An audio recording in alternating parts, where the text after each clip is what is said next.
Sidang putusan terhadap Nenek Asyani 63 tahun terdakwa pencuri kayu perhutani di Pengadilan Negeri Situbondo, Jawa Timur diwarnai ketegangan.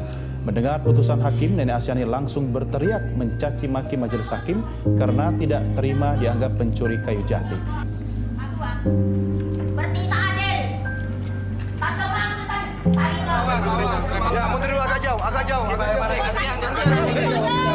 Menurut seorang nenek berusia 92 tahun, Saulina Sitorus, dijatuhi hukuman penjara 1 bulan 14 hari di Pengadilan Negeri Bali G, Kabupaten Toba Samosir, Sumatera Utara. Saulina terbukti bersalah karena menebang pohon durian.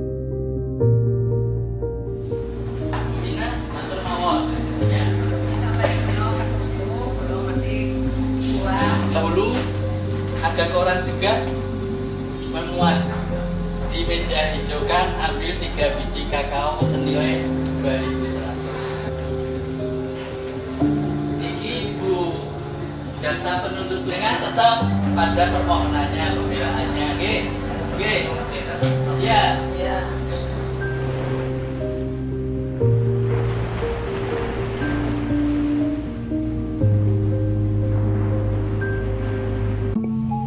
Restoratif justice adalah penyelesaian tindak pidana dengan melibatkan pelaku, korban, keluarga pelaku, keluarga korban, tokoh masyarakat, tokoh agama, tokoh adat, atau pemangku kepentingan untuk bersama. Untuk mencari penyelesaian yang adil melalui perdamaian dengan menekankan pemulihan kembali pada keadaan semula. Pelaksanaan restoratif justice termuat dalam Peraturan Jaksa Agung Nomor 8 Tahun 2021 tentang penanganan tindak pidana berdasarkan keadilan restoratif.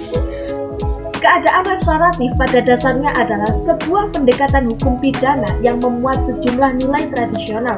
Hal ini didasarkan pada 2 indikator, yaitu nilai-nilai yang menjadi landasannya dan mekanisme yang ditawarkan.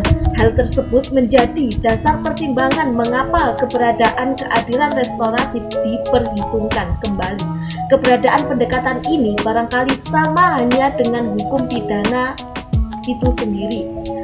Selain pemenjaraan yang membuka akibat bagi keluarga napi, sistem yang berlaku sekarang dinilai tidak melegakan atau menyembuhkan korban, apalagi proses hukumnya memakan waktu lama. Sebaiknya pada model restoratif justice ini sudah diakomodir dalam RUU KUHP, yaitu diperkenalkannya sistem pidana alternatif berupa hukuman kerja sosial dan hukuman pengawasan, sehingga pada akhirnya restoratif justice memberi perhatian sekaligus pada kepentingan korban kejahatan, pelaku kejahatan maupun masyarakat. Seperti dalam film dokumenter tersebut, ada seorang hakim yang tidak memutuskan suatu perkara dengan hati nurani, sehingga bisa membuat ketidakadilan. Seperti kasus seorang nenek yang didakwa mencuri kayu di lahan perhutani. Kasus tersebut seharusnya tidak diproses sampai ke meja hijau, melainkan hanya melalui musyawarah dan pembinaan. Sebab Nenek Asyani hanya seorang pekerja serabutan dengan pendidikan yang pas-pasan, serta memiliki ekonomi yang sulit.